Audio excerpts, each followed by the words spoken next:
This is Dr. Daniel Cottom, and today I want to talk about gastroparesis. Most patients don't understand what gastroparesis is, even though they've got this diagnosis from either their gastroenterologist or their primary care physician.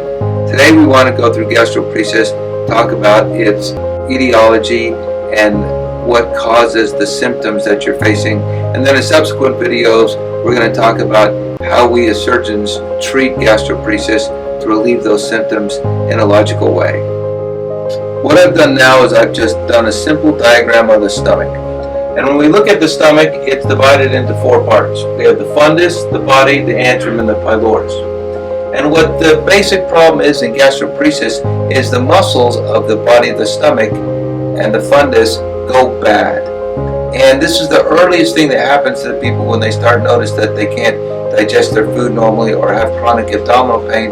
When they get the diagnosis of gastroparesis, this is what's going on. And when we want to label how this goes bad, it's first the fundus is the first part to go bad. The body is the second part to go bad. The third part is actually the pylorus, which is the valve at the end of the stomach. And the fourth part and last to go bad is actually the antrum. And when we start to think about the symptoms of gastroparesis, they all start with the paralyzed stomach, and I've labeled that the first problem of gastroparesis. The second problem comes from that issue, and that is the fact that we get rotten food in the stomach as the result of the paralyzed stomach. That rotten food makes patients feel very bad and makes them feel sick all the time. And when they feel sick all the time, that's why they don't feel good all day long, is because they're constantly nauseated because you have rotten food sitting in your stomach. And how could you feel good with rotten food sitting in your stomach? The third part, and I said goes bad third, is the pylorus. Now the pylorus is a circular valve at the end of the stomach. It's primarily there to control the blood sugar levels in your body. And the interesting thing about this is when the paralysis gradually goes down the stomach, what happens when the pylorus gets paralyzed, instead of opening up, it constricts down. And I like to liken this to when you see a person who's handicapped and their arm is gone in spasm like this. It's because they've been paralyzed in such a way that their tricep and the back of the arm can't straighten. So their bicep innervation is retained and it just contracts in. And so what happens with this pylorus when it goes bad, it spasms itself down until nothing can go past it. So I want to illustrate to you what happens if you have gastroparesis and you're vomiting. So the antrum, like I said, is the last to go bad.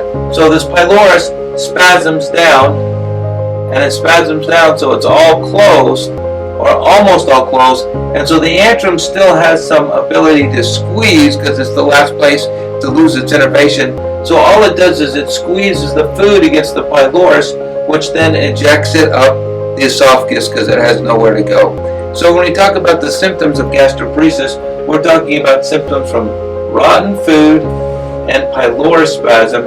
And when we talk about the treatment for gastroparesis, we have to find a way to treat, number one, the symptoms of rotten food and pylorus spasm, and we have to find a way to deal with the paralyzed stomach to allow the food to go through without causing nausea and food retention.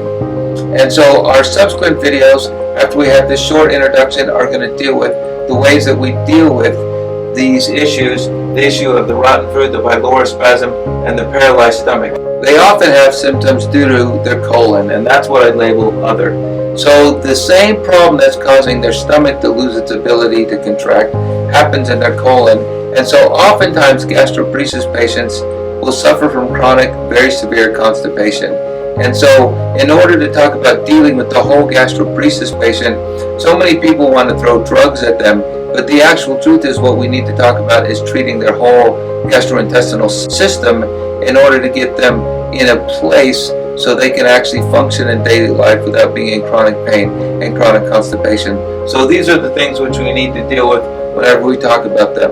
We're the only people that do this in the state of Utah and most of the states surrounding. We've seen large amounts of success with these patients, and we'd love to do a consult either in person or via telemedicine. Thanks for tuning in. Have a good day.